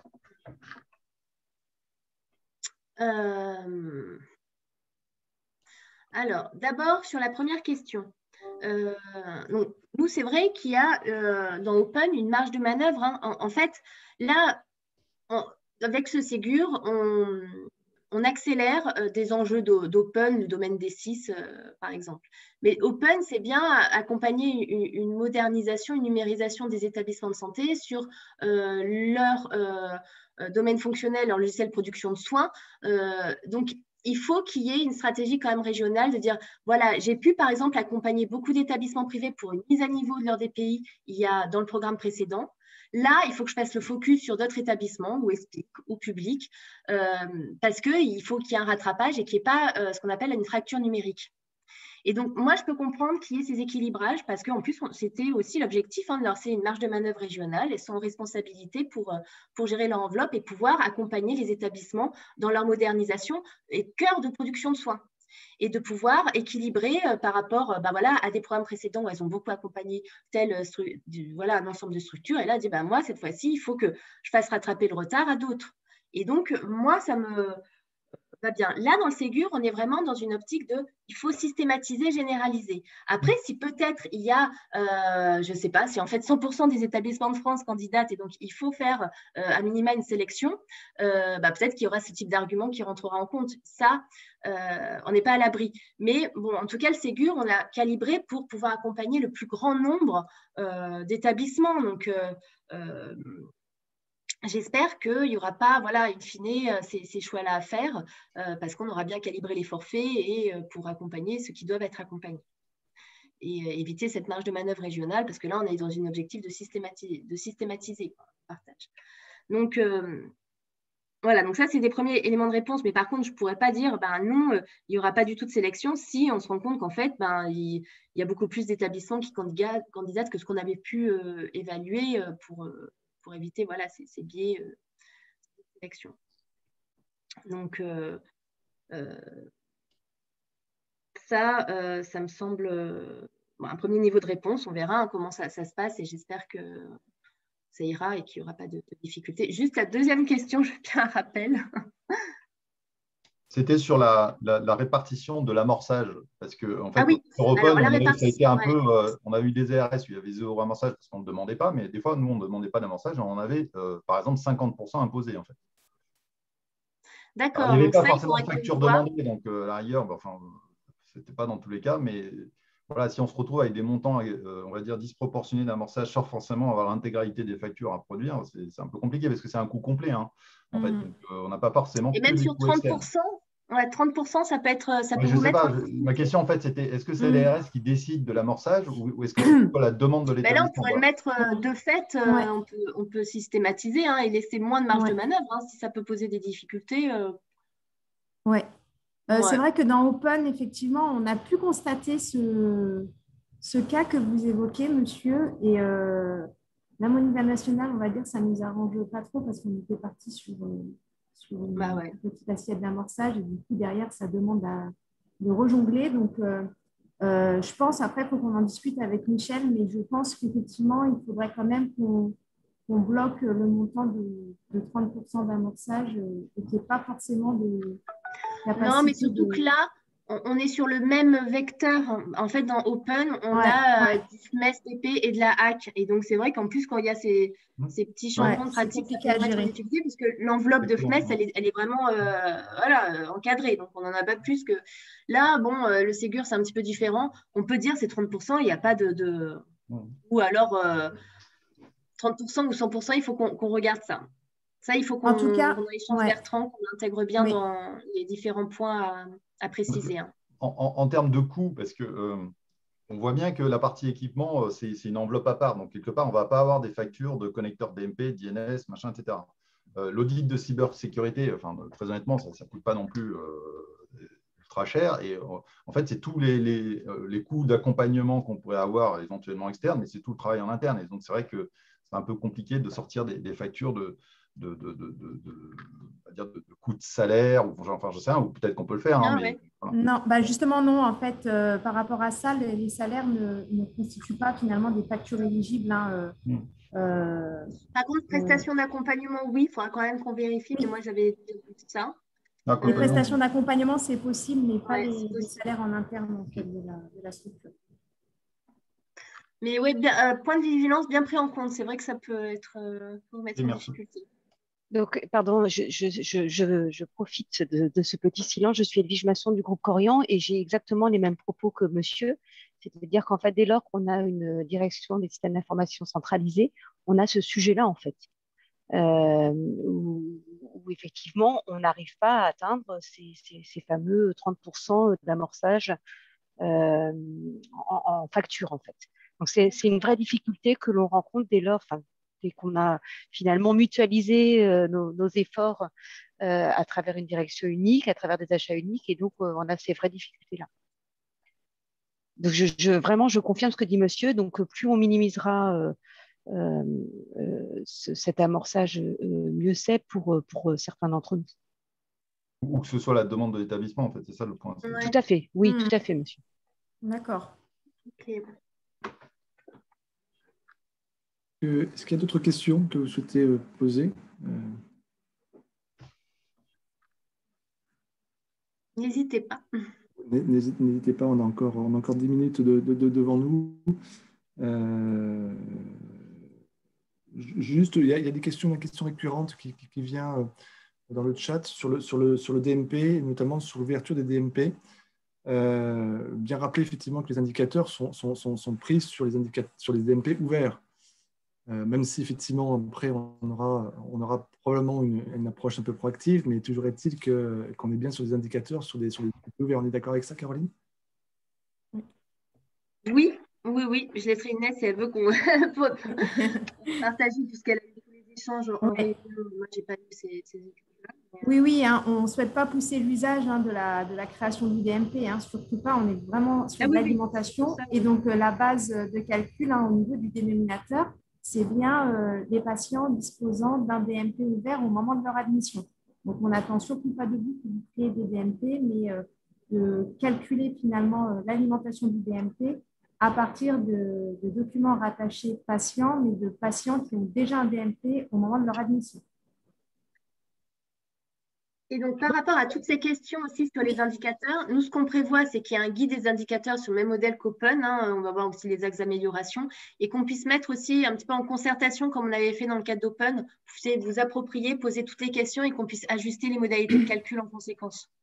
C'est ça. Donc, effectivement, guide des GOS à l'instar d'Open. Et ce qu'on va faire aussi, c'est qu'on va s'associer avec la NAP pour faire également un guide de calcul des indicateurs Ségur décliné de la même manière que ce qui est fait aujourd'hui sur le guide de produire efficacement les indicateurs Open. Donc, vous aurez l'explicitation de toutes les modalités de calcul avec les paramétrages associés. Et avec une possibilité, bien sûr, de faire vos remarques et qu'on puisse ajuster aussi avant validation et officialisation de ces indicateurs, hein, qui seront en annexe de ce qu'on appelle l'instruction, hein, qui lancera l'appel à projet. Alors, juste Caroline, une toute autre question. Pierre-André, je ne sais pas si tu as gardé ta main en l'air ou si tu avais une autre question, sur quel cas je te laisse la parole. Juste, Caroline, tu sais, on a relayé auprès des adhérents la demande de la DNS sur un petit questionnaire, notamment pour le calibrage des enveloppes, qui n'a pas toujours été effectivement bien appréhendé. Enfin, compris au sens appréhendé, au sens compris. Est-ce que peut-être un mot là-dessus, même si, encore une fois, c'est côté DNS, mais la finalité poursuivie par ce petit questionnaire qui est effectivement de pouvoir calibrer en fait les enveloppes pour les différentes fenêtres, hein, si je ne me trompe pas, et de pouvoir se projeter, d'avoir une projection sur les 4 fenêtres qui vont se dessiner, puisque vous avez compris que par ailleurs, ces fenêtres-là avaient une approche tarifaire dégressive. Donc, l'idée, c'est effectivement de pouvoir modéliser un besoin, d'où un questionnaire qui peut avoir son importance pour permettre effectivement la juste modélisation des financements à décliner sur l'année 2022 et 2023 au titre de l'usage. Inès, je t'attends des compléments. Excusez-moi, Bertrand, vous pourriez répéter votre question? Je ne suis pas certaine. En fait, la DNS, on a relayé un questionnaire à la DNS qui essayait d'identifier un petit peu le niveau de maturité sur la bonne compréhension du Ségur et notamment de voir où en était un peu l'établissement par rapport à leur roadmap interne, notamment quant aux exigences par rapport à leurs éditeurs, même si on est très éditeur dépendant et même si les éditeurs n'ont pas leur labellisation. Mais pour autant, ce questionnaire-là avait pour finalité de pouvoir cranter et identifier ou modéliser les 4 enveloppes qui vont se dessiner sur 2022 et 2023, donc sur chacun des semestres 2022-2023, notamment à la lumière d'un financement à usage qui va être dégressif. Des forfaits qui vont être à 100% sur la première fenêtre et qui seront, si je me de mémoire, à 50% sur la dernière. Donc, la réponse à ce questionnaire-là est relativement importante pour bien modéliser le montant des financements sur les 4 fenêtres. Oui. Je vous dis ça parce que la DNS nous a fait un retour que 27 établissements, tous secteurs confondus, avaient répondu au questionnaire. Donc voilà, je me permettais juste aussi de relayer l'intérêt effectivement du questionnaire que nous avons nous-mêmes relayé auprès des adhérents, de manière à le remettre en perspective sur l'intérêt qu'il porte, l'intérêt qu'il y a à y répondre. D'accord. Je ferai remonter ce point-là. En fait, on en a parlé dans le cadre du volet financement à l'équipement. Il faut qu'on voit comment on peut faire déjà le lien avec l'usage. Et je refais remonter ce point pour vous apporter une réponse là-dessus, parce que du coup, n'étant pas sur la task force financement à l'équipement, je n'ai pas toutes les clés là aujourd'hui. Bon. Mais en fait, Inès, je prends la main en disant, pour expliciter effectivement à tous les adhérents qui sont là, qu'en fait, ce questionnaire-là avait cette vocation d'identifier quels étaient les niveaux de maturité par rapport au projet, et qui permettait effectivement de pouvoir construire les 4 enveloppes, puisque vous aurez compris que ces enveloppes-là auront forcément des montants différents, puisqu'elles emporteront des rémunérations forfaitaires qui seront soit à taux plein sur la première fenêtre 2022, soit à taux réduit sur les autres fenêtres, et allant jusqu'à 50% sur la dernière fenêtre. Bon. Donc ça, effectivement, d'où l'importance de pouvoir répondre à ce sujet-là. Après, sur l'équipement, vous savez, la position de la FHP, mais qu'on partage également avec les autres fédérations, c'est la problématique de la lisibilité de l'ensemble du dispositif d'usage plus équipement qui pose question. Moi, je ne vous cacherai pas que j'ai une vraie interrogation sur la possibilité de l'usage sans environnement, enfin sans logiciel, enfin sans environnement qui soit labellisé, parce que c'est un pari sur l'avenir qui est dangereux. Je trouve, notamment si on doit s'inscrire sur IFAC et Maturin après. Je pense que le pari est un peu dangereux. Donc, l'idée qui était la nôtre, c'est de dire mettons en correspondance les 2 instructions qui sont usage et équipement, sans pour autant toucher aux délais qui sont les vôtres. Peut-être que la fenêtre, puisque ça on ne l'a pas évoqué, mais il avait été envisagé qu'on puisse avoir des candidatures sur l'usage qui puissent démarrer dès fin juin, début juillet, on va dire, à parution de l'instruction sur l'usage, et ce jusqu'à fin novembre. Peut-être que l'idée est peut-être de raccourcir un peu cette fenêtre-là, de mettre peut-être au diapason les deux vecteurs de financement, en tout cas une bonne visibilité de 2 vecteurs de financement, parce que pour le coup, on va forcément interagir. C'est-à-dire qu'aujourd'hui, on va avoir une interaction à avoir avec nos éditeurs et leur capacité à rentrer, à répondre au DSL et d'aller obtenir une labellisation que je crois attendue pour fin septembre. Non, mais par rapport à ça, c'est pour ça, je pense que ça peut aussi accélérer un mouvement aussi côté éditeur. Si là, on sort côté usage et donc leurs clients disent moi, je veux candidater, je veux être au rendez-vous. C'est pour ça que nous, il faut qu'on soit quand même vigilant sur la dégressivité des forfaits aussi. S'il y a une dépendance trop forte par rapport à certains éditeurs qui rechignent un peu ou qui une lenteur dans les déploiements.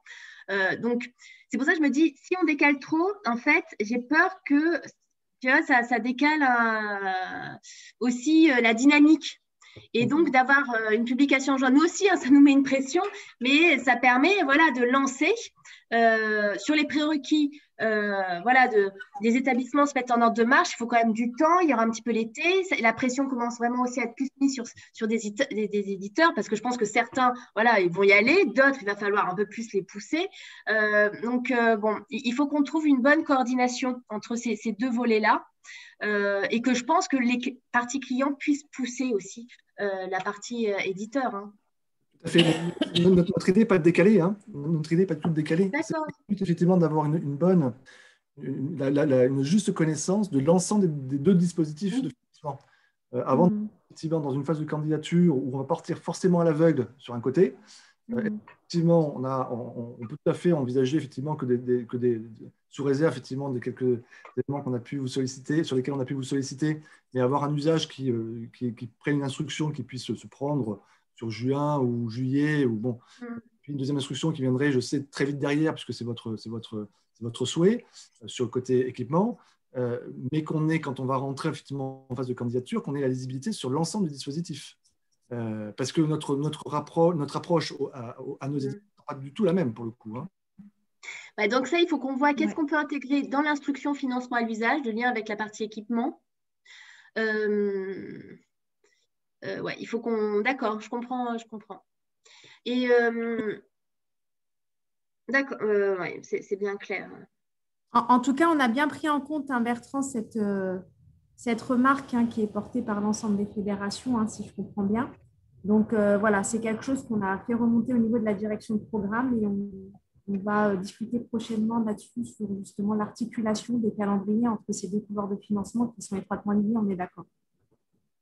Je pense qu'un petit exemple pratique, alors je ne sais pas si ça sera possible dans le cadre de l'instruction, parce que ce n'est pas non plus un document qui s'y prête, mais peut-être d'avoir après quelques webinaires qui puissent bien montrer financement à l'usage, financement équipement et qui soient ouverts à l'ensemble des établissements pour qu'ils puissent bien se positionner, qu'ils passent les bons messages aux éditeurs, qu'eux aussi, côté éditeur, qu'ils aient la vision sur la partie financement à l'usage, ça serait bien. Donc ça aussi, il faut qu'on le remonte.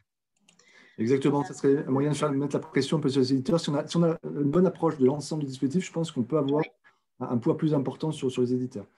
Didier. Parce que vous, même en tant que client, même si nous, il y a cette partie financement au niveau national, maintenant, c'est primordial. Hein, donc, merci de me donner la parole, Bertrand. Oui, moi j'ai une question toute bête, que tout le monde se pose finalement, on le voit à travers le chat, c'est est-ce que vous pouvez donner des précisions sur ce que les éditeurs ont réellement eu comme accompagnement, ont réellement touché, de manière à ce que nous, lorsqu'on va négocier avec eux sur ces modules qui sont tout le temps intégrés dans nos logiciels, mais au moment où on doit le mettre en place, c'est marrant, il y a un coût démesuré qui arrive en accompagnement humain, en jours de chef de projet, qui sont entre 15 et 25 jours, qui multiplient par le nombre d'établissements, ne serait-ce que privés, sont hallucinants.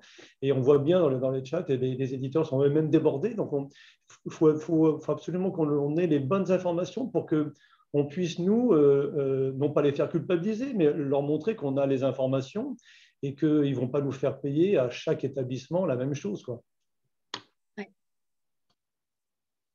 Oui, il y avait eu cette remarque qui a été faite dans le cadre d'une réunion sur le financement à l'équipement.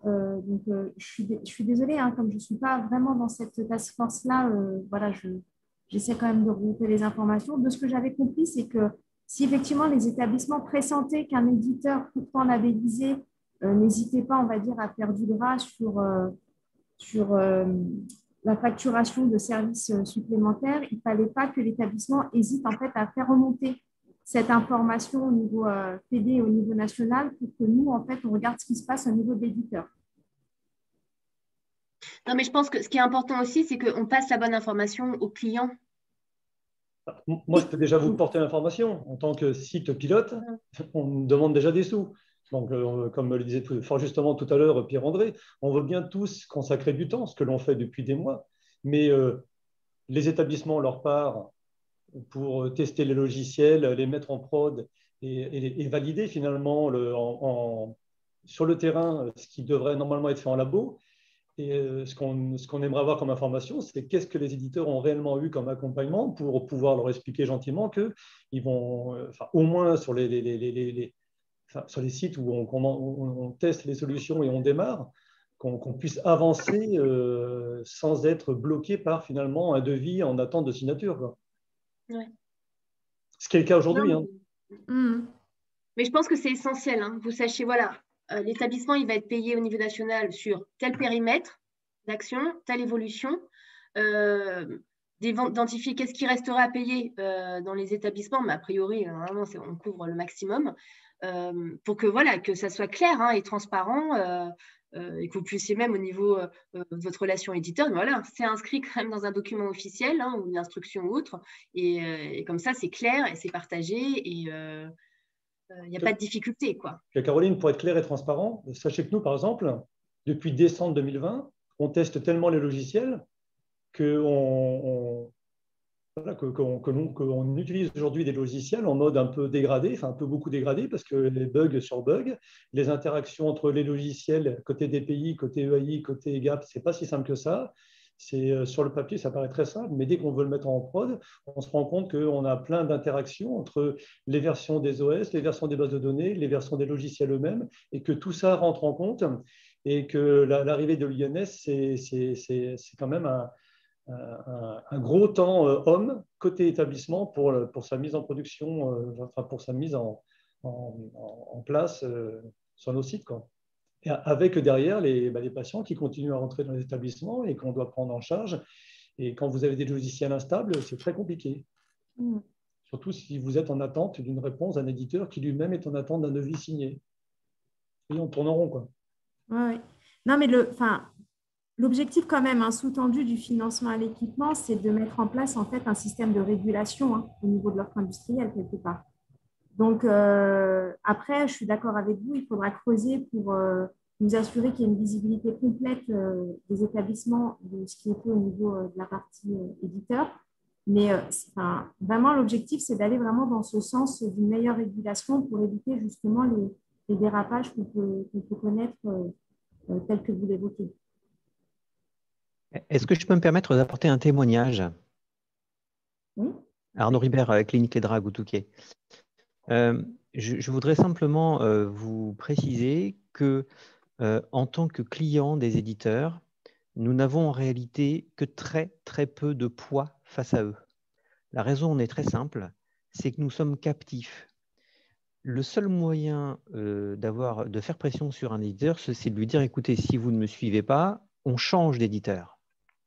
Le problème, c'est qu'ils savent pertinemment qu'eu égard au coût extravagant de changer de solution, nous ne le ferons pas, nous ne pouvons pas le faire, on n'a pas les moyens de le faire. Et donc, ils savent très bien qu'ils sont en position de force. Et donc, je voulais simplement apporter cette information que nous n'avons en réalité en fait, on n'a aucun pouvoir sur les éditeurs. On peut râler, mais en réalité, ils savent très bien qu'au bout du bout, on ne peut rien faire. Donc là-dessus, on a vraiment besoin d'aide. Non, c'est bien pris. Et c'est pour ça là, qu'il y a cette partie financement à l'équipement au niveau national, hein. Et je vous avoue, oui, c'est vrai que c'est compliqué. Et je te rejoins, Bertrand, il faut qu'on fasse plus de liens.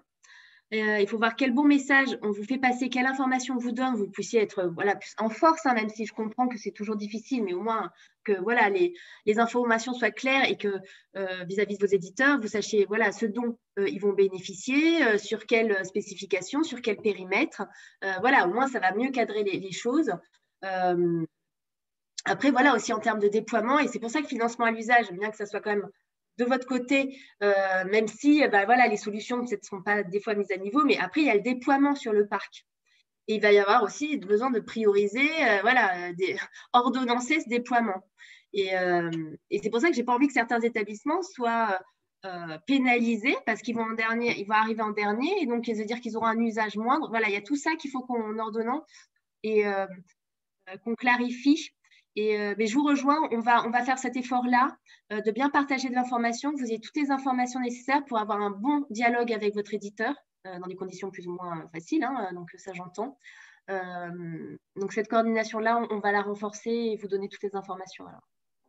Ok, merci beaucoup Caroline. Et puis de toute façon, bon, juste pour clore sur ce sujet-là, parce que en fait, les travaux ont recommencé, hein, donc merci d'avoir accepté le challenge de pouvoir répondre à ce sujet-là, mais en fait, les travaux ont commencé, enfin, la présentation qui a été faite cette semaine, hein, d'avant-hier, Donc, il y a effectivement encore beaucoup de choses à calibrer. Qui plus est, pour tout le monde, je dis aussi que vous avez eu un arbitrage Matignon que mardi matin, donc 3 ou 4 heures seulement avant la réunion. Donc, il y a quand même pas mal de choses à faire. Mais en tout cas, ce sujet pour nous est un sujet essentiel parce que je pense que c'est le sujet majeur de réussite du virage numérique, ce lien et cette compréhension des différents dispositifs.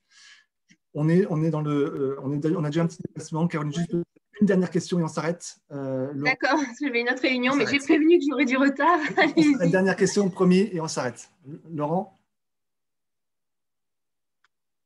Oui, excusez-moi. Moi, c'était juste pour donner un exemple et pour amender sur ce qui vient d'être dit.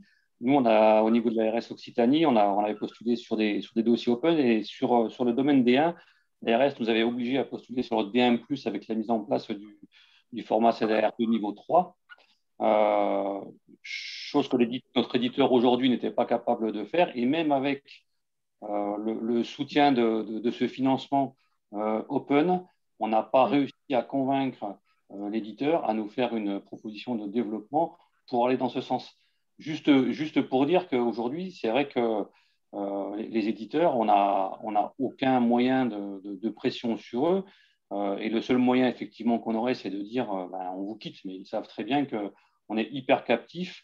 Et j'ai envie de dire, même avec des moyens financiers importants, on a énormément de mal à les faire avancer sur des sujets sur lesquels ils ne seront pas partie prenante sur l'ensemble des établissements, quoi.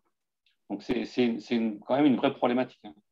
Ok, on reviendra sur le sujet. Et puis là, on a une opportunité pour travailler un peu différemment dans la relation éditeur, ce qui a été amorcé effectivement par des GOS et des NS sur les définitions de Ségur. Donc, on aura l'occasion d'y revenir avec un peu plus de l'attitude, puisqu'on sera tous acculturés à quelques décisions qui ont été prises en tout début de semaine. Donc, on aura ce temps-là, à ce moment-là, d'échange, effectivement, dans le cadre du financement à l'équipement et des organisations qui ont été prises.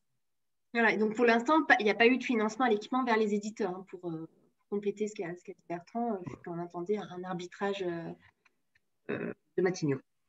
Juste, peut-être pour finir, moi, en grand rappel, voilà, donc là, l'objectif, c'est bien commencer à concerter avec vous acculturer sur ce volet numérique usage Ségur.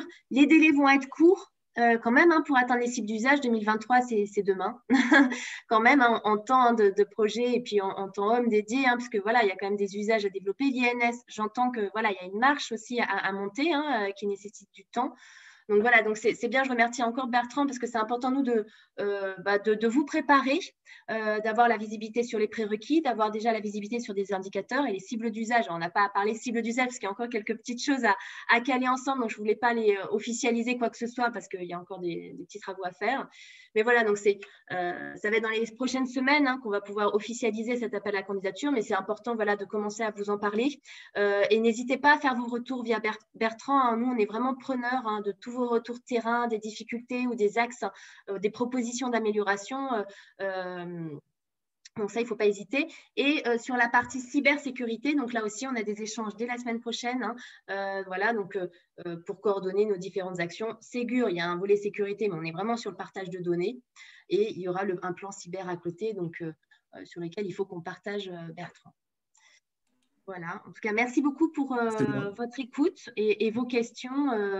Nous, c'est important d'avoir ces échanges et c'est parfait. Je ne sais pas, Inès, si tu veux compléter, vu que tu suis beaucoup plus les task force au quotidien, donc avec peut-être un peu plus de détails opérationnels.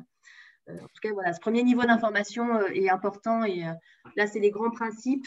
Ils ne seront pas modifiés. Après, voilà, il y a un peu de travail encore sur quelques réglages et j'entends bien le lien fort avec financement à l'équipement, qu'on soit le plus clair possible. Et ça, il faut qu'on l'intègre aussi dans l'appel à candidature qui va sortir dans les prochaines semaines. Oui, non, je voulais vous remercier pour votre écoute et puis pour voilà, la richesse des échanges qui va nous servir également, nous, à préciser en fait du contenu en termes d'instruction et derrière de rajouter également des éléments de compréhension complémentaires sur les guides qu'on va produire. Voilà, donc vraiment vos questions sont les bienvenues parce que derrière ça permet également de préciser un certain nombre de sujets dont on pense peut-être qu'ils sont évidents et pas toujours. Donc voilà, merci beaucoup et n'hésitez pas du coup à nous transmettre vos questions par le biais de Bertrand si vous en avez d'autres par ailleurs et moi je regarde attentivement les questions qui sont dans le fil de discussion pour les exploiter par ailleurs. Voilà. Merci beaucoup. C'est nous, hein, c'est nous. Très sincèrement, merci Caroline, merci beaucoup Inès. Et puis, écoutez, on aura l'occasion, je crois, de se retrouver assez vite maintenant. Oui. Écoutez, je vous souhaite à tous une très très belle journée. Merci beaucoup. Merci à tous, bonne journée. Merci beaucoup.